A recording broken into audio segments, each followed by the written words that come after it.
Soon afterwards, he went about through cities and villages, preaching and bringing the good news of God's kingdom. With him were the 12. And certain women who had been healed of evil spirits and infirmities, Mary who was called Magdalene, from whom 7 demons had gone out. And Joanna, the wife of Chuza, Herod's steward, Susanna, and many others who served them from their possessions. When a great multitude came together and people from every city were coming to him, he spoke by a parable. The farmer went out to sow his seed. As he sowed, some fell along the road, and it was trampled underfoot, and the birds of the sky devoured it. Other seed fell on the rock, and as soon as it grew, it withered away, because it had no moisture.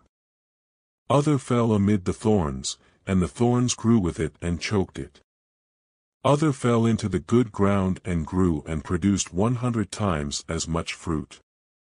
As he said these things, he called out, "He who has ears to hear, let him hear." Then his disciples asked him, "What does this parable mean?" He said, "To you it is given to know the mysteries of God's kingdom, but to the rest it is given in parables, that, seeing they may not see, and hearing they may not understand. Now the parable is this: the seed is the word of God. Those along the road are those who hear, then the devil comes and takes away the word from their heart, that they may not believe and be saved. Those on the rock are they who, when they hear, receive the word with joy, but these have no root. They believe for a while, then fall away in time of temptation. What fell among the thorns, these are those who have heard, and as they go on their way they are choked with cares, riches, and pleasures of life, and they bring no fruit to maturity. Those in the good ground, these are those who with an honest and good heart, having heard the word, hold it tightly, and produce fruit with perseverance. No one, when he has lit a lamp, covers it with a container or puts it under a bed, but puts it on a stand, that those who enter in may see the light. For nothing is hidden that will not be revealed, nor anything secret that will not be known and come to light. Be careful therefore how you hear. For whoever has, to him will be given, and whoever doesn't have, from him will be taken away even that which he thinks he has. His mother and brothers came to him, and they could not come near him for the crowd. Some people told him, "Your mother and your brothers stand outside, desiring to see you." But he answered them, "My mother and my brothers are these who hear the word of God and do it." Now on one of those days, he entered into a boat, himself and his disciples, and he said to them, "Let's go over to the other side of the lake." So they launched out. But as they sailed, he fell asleep. A windstorm came down on the lake, and they were taking on dangerous amounts of water. They came to him and awoke him, saying, "Master, Master, we are dying." He awoke and rebuked the wind and the raging of the water, then they ceased, and it was calm. He said to them, "Where is your faith?"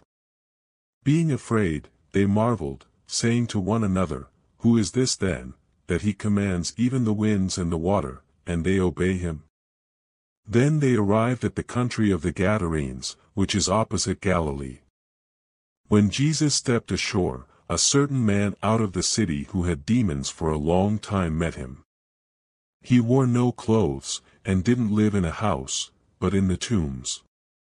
When he saw Jesus, he cried out and fell down before him, and with a loud voice said, "What do I have to do with you, Jesus, you Son of the Most High God?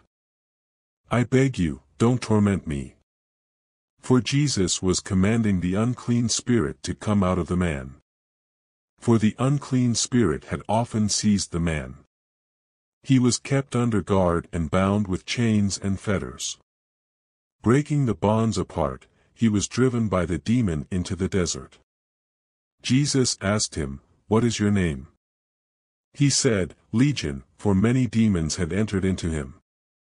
They begged him that he would not command them to go into the abyss. Now there was there a herd of many pigs feeding on the mountain, and they begged him that he would allow them to enter into those. Then he allowed them. The demons came out of the man and entered into the pigs, and the herd rushed down the steep bank into the lake and were drowned. When those who fed them saw what had happened, they fled and told it in the city and in the country. People went out to see what had happened. They came to Jesus and found the man from whom the demons had gone out, sitting at Jesus' feet, clothed and in his right mind, and they were afraid. Those who saw it told them how he who had been possessed by demons was healed.